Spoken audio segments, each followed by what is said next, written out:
Hello, good morning, जोहार। मैं संजय और आप देख रहे हैं न्यूज झारखंड। समय हो चला है झारखंड की खबरों को जानने का, तो चलिए जानते हैं आज की झारखंड की 25 मुख्य बड़ी खबरों को। सीएम हेमंत सोरेन ने आपकी योजना, आपकी सरकार, आपके द्वार अभियान के तीसरे चरण का किया शुभारंभ। कही ये बात।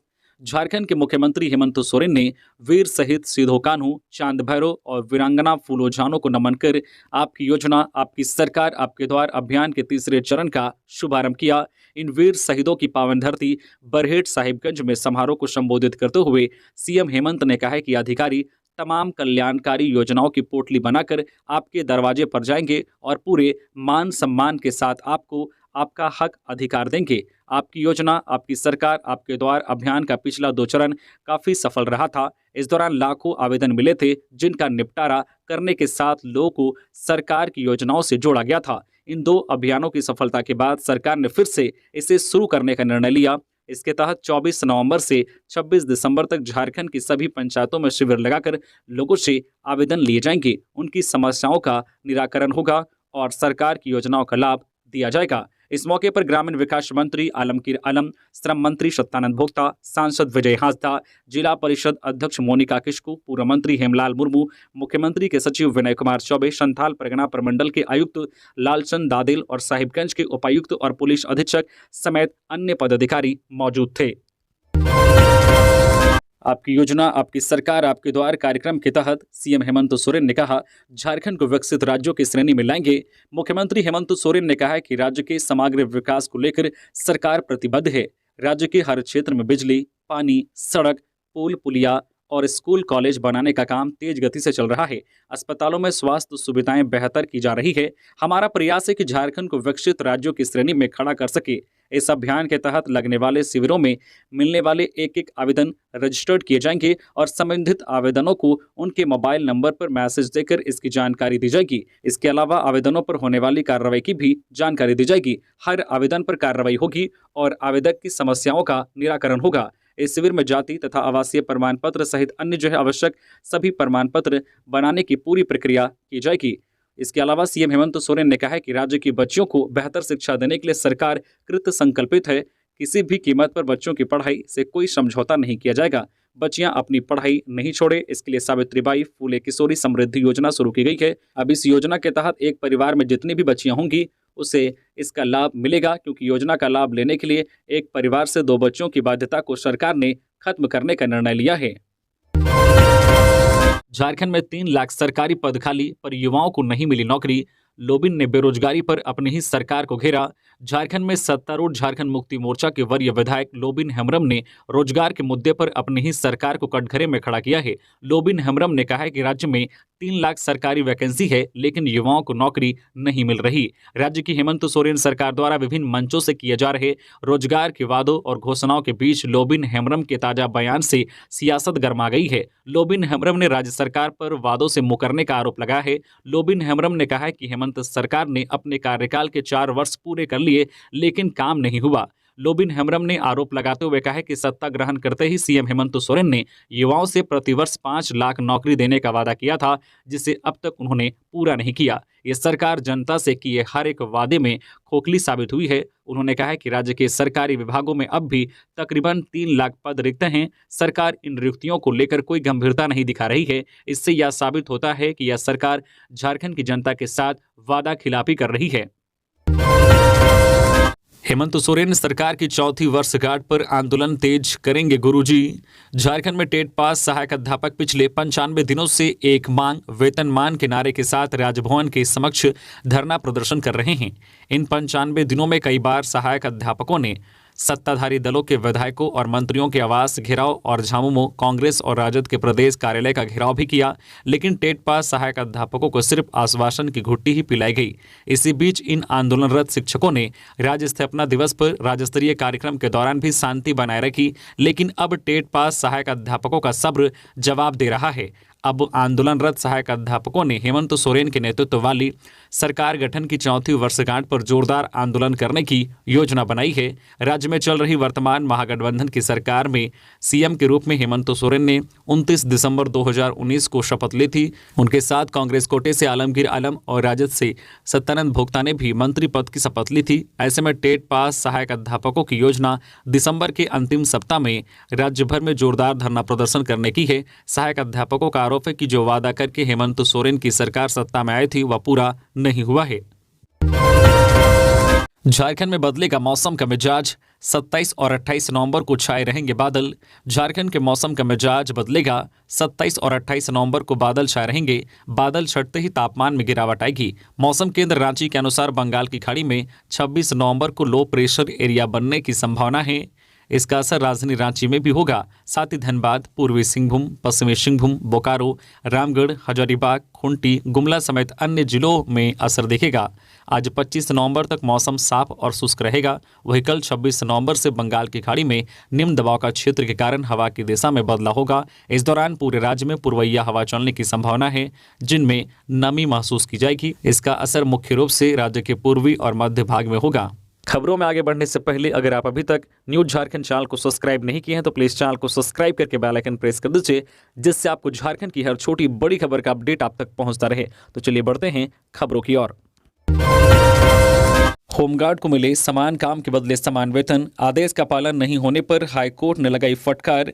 झारखंड हाईकोर्ट के जस्टिस डॉक्टर एस.एन. पाठक की अदालत में होमगार्ड जवानों को समान काम के बदले समान वेतन देने के आदेश का पालन नहीं किए जाने पर दाखिल अवमानना याचिका पर सुनवाई हुई। होमगार्ड के जवानों को समान काम के लिए समान वेतन न मिलने पर कोर्ट ने नाराजगी जताई। सुनवाई के बाद अदालत ने राज्य सरकार को आदेश का अनुपालन करने का निर्देश दिया। अदालत ने मौखिक रूप से कहा है कि अगर अगली सुनवाई तक कोर्ट के आदेश का पालन नहीं किया जाता है तो गृह सचिव और होमगार्ड डीजी को कोर्ट में उपस्थित होना होगा। मामले में अगली सुनवाई 9 फरवरी को होगी। पलामू में आंगनबाड़ी सेविका के चयन में गड़बड़ी, सीडीपीओ की गाड़ी पर हमला, केस दर्ज। पलामू जिले के नावा जयपुर थाना क्षेत्र के रुद्रडी आंगनबाड़ी केंद्र पर सेविका चयन में गड़बड़ी का आरोप ग्रामीणों ने लगाया है। आक्रोशित लोगों ने सीडीपीओ अनीता कुमारी के वाहन पर हमला कर दिया और वाहन का शीशा तोड़ दिया। सीडीपीओ ने नावा जयपुर थाने में रवि प्रसाद, नकुल कुमार, सिरो चौहान, सबिता देवी सहित 5 लोगों के खिलाफ नामजद प्राथमिकी दर्ज कराई है। ग्रामीणों द्वारा भी सीडीपीओ व महिला पर्यवेक्षिका पर प्राथमिकी दर्ज कराई गई है। पुलिस का कहना है कि दोनों तरफ से आवेदन प्राप्त हुआ है, मामले की छानबीन की जा रही है। सीडीपीओ का कहना है कि नियमानुसार सेविका का चयन किया जा रहा था, लेकिन ग्रामीण मनमानी कर रहे थे। किसी तरह जान बचाकर वहां से भागी, नहीं तो अप्रिय घटना हो सकती थी। इधर ग्रामीणों का कहना है कि लाभुक क्षेत्र से बाहर की महिला का सेविका पद पर चयन किया जा रहा था। सीडीपीओ धक्का देकर भाग रही थी। ग्रामीणों का आरोप है कि गाड़ी से कई लोगों को गंभीर चोट भी लगी है। पुलिस का कहना है कि दोनों तरफ से आवेदन प्राप्त हुआ है, मामले की छानबीन की जा रही है। धनबाद के मुनिडी में तालाब में नहाने के दौरान 2 युवक डूबे, एक की मौत। धनबाद के मुनिडी ओपी क्षेत्र के जतुडी बिंदु गाड़िया तालाब में शुक्रवार को नहाने के दौरान डूबने से एक युवक की मौत हो गई। घटना के संबंध में बताया जा रहा है कि 2 युवक नहाने के लिए तालाब पहुंचे थे। इस दौरान गहरे पानी में डूबने लगे। इनमें से रितेश सिंह की मौत हो गई। वह धनबाद के कोलाकोशमा निवासी समुंदर सिंह का पुत्र था। वह अपने मामा के घर आया था। वही दूसरे युवक नवीन सिंह को स्थानीय लोगों ने गंभीर स्थिति में तालाब से निकाला। उसे आनन फानन में मुनिडी क्षेत्रीय अस्पताल में भर्ती कराया गया, जहां उसका इलाज चल रहा है। वह बोकारो के रानी पोखर निवासी सुभाष सिंह का पुत्र है। वह अपने फूफा के घर जतुडी में एक कार्यक्रम में शामिल होने आया था। घटना की सूचना मिलते ही तालाब पर लोगों की भीड़ जुट गई और तालाब में डूब रहे युवकों को निकालने के प्रयास में जुट गई। काफी मशक्कत के बाद बोकारो निवासी नवीन सिंह को बचाया जा सका। पलामू में रेलवे यार्ड निर्माण के दौरान चाल धंसी, मजदूर की दबकर मौत।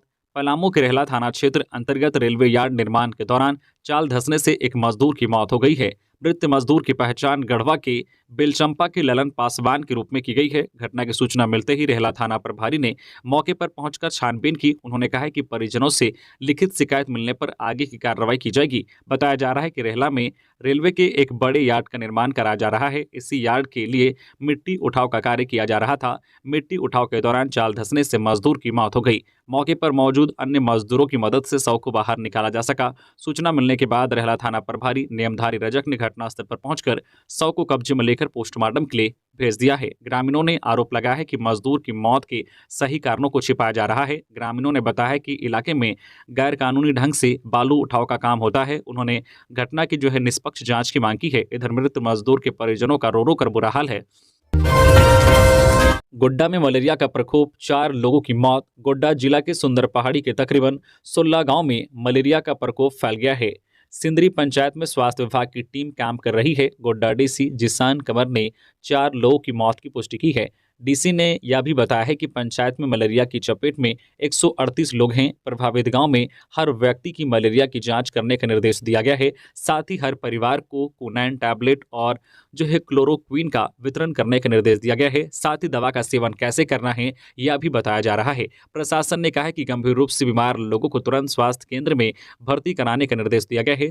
सभी चिकित्सकों और स्वास्थ्य कर्मियों को रात में भी अस्पताल में मौजूद रहने को कहा गया है। गौरतलब है कि सुंदर पहाड़ी का इलाका दुर्गम है। बरसात के बाद पहाड़ों के लिए मलेरिया हर बार मुसीबत लेकर आती है। लोग मलेरिया के साथ ही काला जार के भी शिकार होते हैं।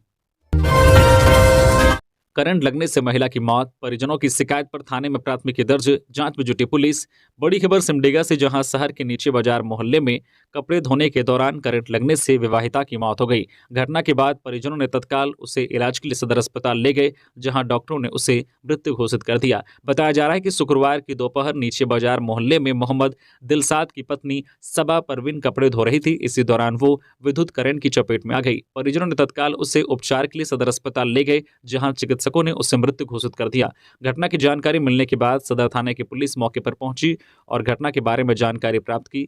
मृतका के पति के शिकायत पर पुलिस ने अस्वाभाविक मौत का मामला दर्ज कर अनुसंधान में जुट गई है। इधर पुलिस ने शव को कब्जे में लेकर पोस्टमार्टम के लिए भेज दिया। सरना धर्म कोड पर कुंडली मारकर बैठा केंद्र, आदिवासी विरोधी है बीजेपी, साहिबगंज में बोले सीएम हेमंत। साहिबगंज में आपकी सरकार आपके द्वार कार्यक्रम के तीसरे चरण का आगाज करते हुए मुख्यमंत्री हेमंत सोरेन ने महंगाई को लेकर केंद्र सरकार पर जमकर निशाना साधा। मुख्यमंत्री ने केंद्र की एनडीए सरकार पर आदिवासी विरोधी होने का आरोप लगाते हुए कहा है कि हमने आदिवासी पहचान के लिए सरना धर्म कोड विधानसभा से पारित करके भेजा था, लेकिन ये लोग उस पर कुंडली मारकर बैठ गए हैं। मुख्यमंत्री ने यह भी कहा है कि केंद्र से ऐसे कानून बनाए जा रहे हैं जिससे उनके व्यवसायी मित्रों को फायदा हो और गरीबों का खून चूसा जा सके। मुख्यमंत्री ने महंगाई के मुद्दे पर केंद्र की आलोचना करते हुए कहा है कि इनके काम करने का तरीका ऐसा है कि देश में दाल, तेल, नमक, कागज, कलम, कपड़ा और दवा सहित सभी वस्तुओं की कीमतें आसमान छू रही है। मुफ्त गैस के नाम पर ऐसा सिलेंडर दिया गया कि गरीबों के पेट की जगह खुद का पेट भर रहे हैं। सीएम हेमंत ने कहा है कि जो रसोई गैस कभी 400 रुपये में मिलता था वह अब 1000 रुपये में मिलता है। गरीब सिलेंडर को बड़ी उम्मीद से ढोकर घर ले गए थे, लेकिन महंगा इतना है कि उसके किसी काम का नहीं है। गरीब उसमें टोकरी रखने लगा है। सीएनटी में जरूरी संशोधन करे सरकार, ध्यान रहे दुरुपयोग न हो, बंधु तिर्की।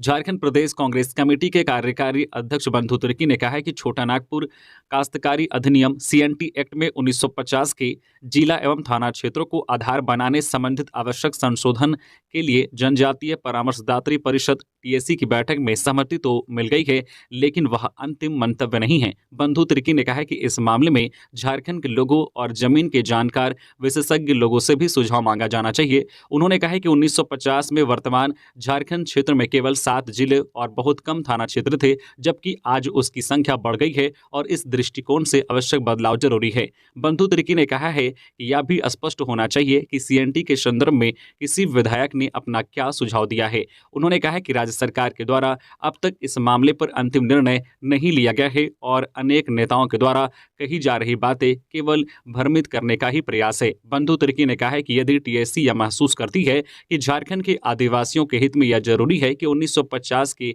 जिला एवं थाना क्षेत्र के आधार पर ही आदिवासी जमीन की खरीद बिक्री को मंजूरी देते हुए आवश्यक संशोधन किया जाए, तो उससे पहले सभी पहलुओं पर गौर करने के बाद ही ऐसा फैसला करना चाहिए। इस मामले में सरकार को अनिवार्य रूप से यह ध्यान रखना चाहिए कि सीएनटी एक्ट में वैसे ही संशोधन किए जाए जिससे इस कानून का किसी भी दृष्टिकोण से दुरुपयोग नहीं हो और न ही आदिवासियों का हित प्रभावित हो। जानते हैं हेमंत सोरेन, किसी भी दिन जाना पड़ेगा हुटवार जेल, पाकुड़ में बोले बाबूलाल। प्रदेश बीजेपी अध्यक्ष बाबूलाल मरांडी ने शुक्रवार को पाकुड़ में कहा है कि मुख्यमंत्री हेमंत सोरेन समझ चुके हैं कि उनको किसी भी दिन जेल जाना पड़ सकता है। बाबूलाल मरांडी ने कहा है कि मुख्यमंत्री हेमंत सोरेन की लोक लुभावन घोषणाओं पर अब कोई भरोसा नहीं करता। जनता उन्हें पिछले 4 वर्षों में पूरी तरह समझ चुकी है। उन्होंने कहा है कि हेमंत सोरेन ने चुनाव में झूठा वादा ही नहीं बल्कि अपने शपथ के बाद पहले बजट सत्र में दिए गए भाषण से उन्होंने राज्य की जनता और बेरोजगार युवाओं को दिग्भ्रमित किया। बाबूलाल मरांडी ने कहा है कि मुख्यमंत्री हेमंत सोरेन ने सदन में युवाओं को नौकरी नहीं तो बेरोजगारी भत्ता देने की बात कही, जो रिकॉर्ड में दर्ज है, लेकिन आज तक एक भी बेरोजगार को बेरोजगारी भत्ता नहीं मिला। उन्होंने कहा है कि हेमंत सोरेन नौकरी देने की बात कर रहे हैं, वह सब पूर्ववर्ती रघुवर सरकार की देन है। हेमंत सरकार ने तो एक भी वैकेंसी नहीं निकाली। प्रदेश बीजेपी अध्यक्ष ने कहा है कि जो नौकरी दी जा रही है उसके खिलाफ बेरोजगार युवाओं को सुप्रीम कोर्ट तक का चक्कर लगाने के लिए हेमंत सरकार ने बाध्य कर दिया है। उन्होंने कहा है कि मुख्यमंत्री आनन फानन में घोषणाएं कर रहे हैं। उन्हें पता है कि उनके खिलाफ ईडी की कार्रवाई चल रही है। 5 समन उन्हें मिल चुके हैं और अब कभी भी होटवार जेल जाने की नौबत आ सकती है। बाबूलाल मरांडी पहुंचे साहिबगंज। आज शनिवार को जाएंगे भोगनाटी। बीजेपी की मोटरसाइकिल रैली में होंगे शामिल। झारखंड बीजेपी के प्रदेश अध्यक्ष बाबूलाल मरांडी शुक्रवार की देर शाम साहिबगंज पहुंचे। इस दौरान शहर के सुभाष चौक पर बीजेपी जिला अध्यक्ष रामदरस यादव के नेतृत्व में दर्जनों बीजेपी कार्यकर्ताओं ने बुके व गुलाब फूल देकर उनका स्वागत किया। इधर मोटरसाइकिल से दर्जनों बीजेपी कार्यकर्ता शहर का भ्रमण कर परिसदन पहुंचे और रात्रि विश्राम किया। आज शनिवार की सुबह 8 बजे बाबूलाल मरांडी संवाद करेंगे और 9 बजे पत्रकारों से बातचीत करेंगे। इसके बाद बीजेपी SC/ST मोर्चा की ओर से मोटरसाइकिल रैली में भाग लेने भोगनाडी जाएंगे।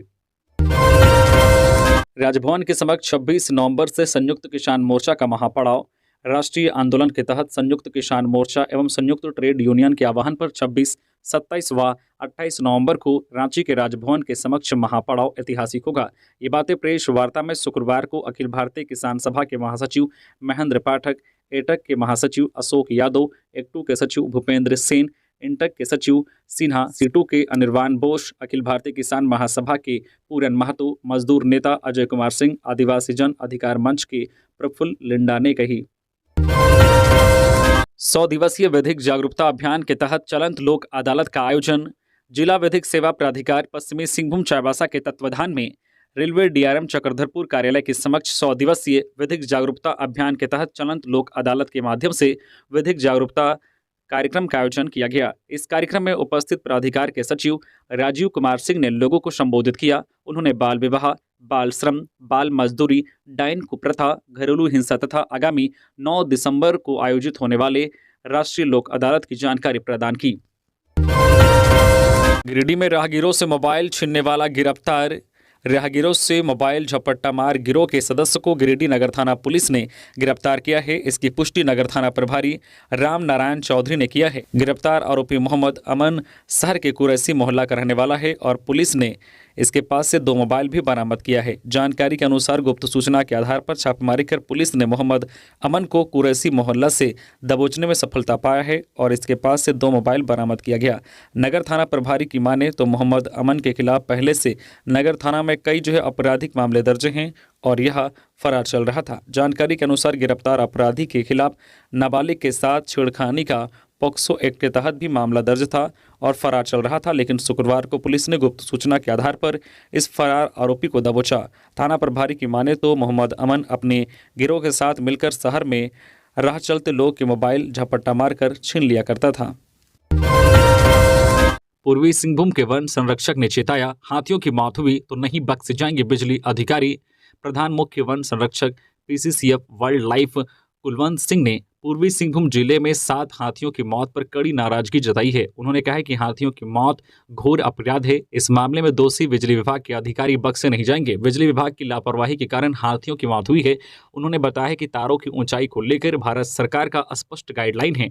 जिले में कई जगह या ऊंचाई कम है, जो वाइल्ड लाइफ एक्ट के तहत बिजली विभाग के दोषी अधिकारियों के खिलाफ केस किया गया है। आगे भी कार्रवाई की जाएगी। उन्होंने मीडिया से बातचीत में कहा है कि वन विभाग की ओर से इस संबंध में कई बार बिजली विभाग के साथ पत्राचार किया गया, इस पर कोई कार्रवाई नहीं की गई। इसका नतीजा यह हुआ कि पहले 2 हाथियों की मौत हुई, फिर से 5 हाथियों की मौत हो गई है। PCCF ने पूरे कोल्हान में हाथियों के मूवमेंट वाले इलाके में बिजली के तारों की ऊंचाई ठीक करने का निर्देश दिया गया है। बिजली विभाग को पूरी सूची सौंपी गई है। पेड़ से लटका मिला आर्मी जवान का शव, जांच में जुटी पुलिस। राजधानी रांची के डोरंडा थाना क्षेत्र अंतर्गत चुक्का टोली में एक पेड़ से लटका आर्मी जवान का शव बरामद किया गया है। आर्मी जवान के शव मिलने के बाद पूरे इलाके में सनसनी फैल गई। घटना की जानकारी मिलने के बाद सिटी एसपी, हटिया डीएसपी सहित आर्मी के जवान घटनास्थल पर पहुंचे और शव को कब्जे में लेकर पोस्टमार्टम के लिए भेज दिया गया। मिली जानकारी के अनुसार मृत आर्मी के जवान की पहचान मनोज सिंह के रूप में की गई है, जो उत्तराखंड के रहने वाले थे। पुलिस के प्रारंभिक जांच में पता चला है कि मृतक मनोज सिंह उत्तराखंड के रहने वाले थे। वर्तमान में उनकी पोस्टिंग जमशेदपुर के सोनारी कैंप में थी। रांची में वह दीपाटोली में रह रहे थे। बताया जा रहा है कि मृतक आर्मी जवान छुट्टी में अपने घर जाने वाले थे। वह शाम को 6 बजे आर्मी कैंप से बाहर निकले थे। उनको रात 12 बजे ट्रेन पकड़नी थी, लेकिन सुबह उनकी लाश बरामद हुई। पुलिस पूरे मामले की जांच कर रही है। बाबूलाल मरांडी और सांसद निशिकांत दुबे ने मलेरिया से हुई मौत पर हेमंत सरकार को घेरा। कहा, आईसीयू में सो रही सरकार।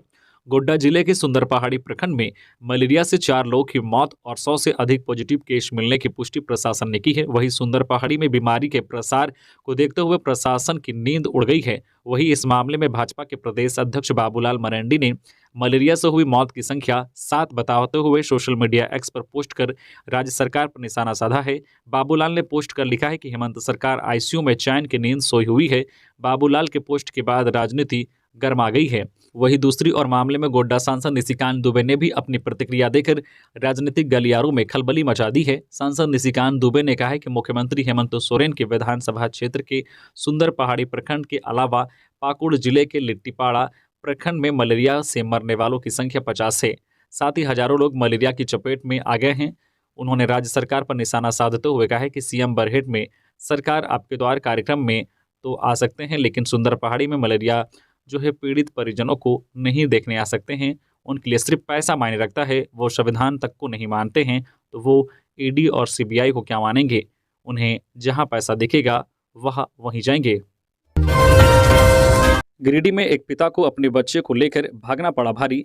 गिरिडीह में एक पिता को अपने बच्चे को लेकर भागना तब भारी पड़ गया जब ग्रामीणों ने उनकी जमकर धुनाई कर दी। दरअसल मामला ये है कि पति पत्नी में लगातार हो रहे झगड़े को देखते हुए उनके पिता ने अपनी बेटी और पोते को घर ले आए, लेकिन पिता ने शुक्रवार को मौका देख स्कूल जाते समय अपने बच्चे को लेकर भागने का प्रयास किया। इससे स्थानीय लोगों ने उसकी जमकर धुनाई कर दी। गोड्डा में पासपोर्ट केंद्र का उद्घाटन। विदेश मंत्री बोले, काश गोड्डा आ पाता, लेकिन व्यस्तता दिल्ली से बाहर निकलने नहीं देती। विदेश मंत्री डॉक्टर एस जयशंकर ने वर्चुअल रूप से गोड्डा पोस्ट ऑफिस सह पासपोर्ट आवेदन केंद्र का उद्घाटन शुक्रवार को किया। विदेश मंत्री ने कहा कि मोदी सरकार ने पासपोर्ट बनाने की प्रक्रिया में सरलता लाकर आम लोगों के लिए दुनिया का रास्ता खोल दिया है। झारखंड के लोग भी टूरिज्म, स्पोर्ट्स, शिक्षा तथा रोजगार के लिए बाहर जा रहे हैं। विदेश जाने के लिए प्राइमरी जरूरी चीजें पासपोर्ट होता है। पासपोर्ट आवेदन केंद्र भी जन सेवा केंद्र है। विदेश मंत्री ने कहा कि भौतिक रूप से अगर मैं आज गोड्डा में उपस्थित रहता तो और अच्छा लगता, पर कार्य की व्यस्तता कभी दिल्ली से बाहर निकलने नहीं देती है। वर्ष 2014 से लेकर 2016 तक में जो है कई योजनाएं डिजिटल तौर पर सफल रही, उसमें पासपोर्ट भी एक है। पहले लोगों को जो है पासपोर्ट आवेदन करने के लिए 200 से 300 किलोमीटर तक जाना पड़ता था, पर अब ऐसा नहीं करना पड़ता है। गोड्डा में यह 15वां पासपोर्ट केंद्र है। नाबालिग की बची जिंदगी। गिरिडीह की लड़की की जबरन कराई जा रही थी शादी। यूपी के आरोपी युवक समेत 6 गिरफ्तार।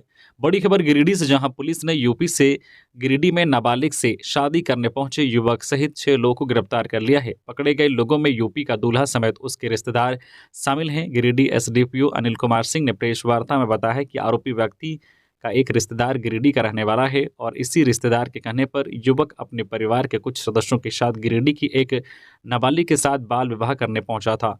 इसी दौरान देर रात मुफस्सिल थाना प्रभारी कमलेश पासवान और बाल संरक्षक इकाई के जीतू कुमार को जानकारी मिली।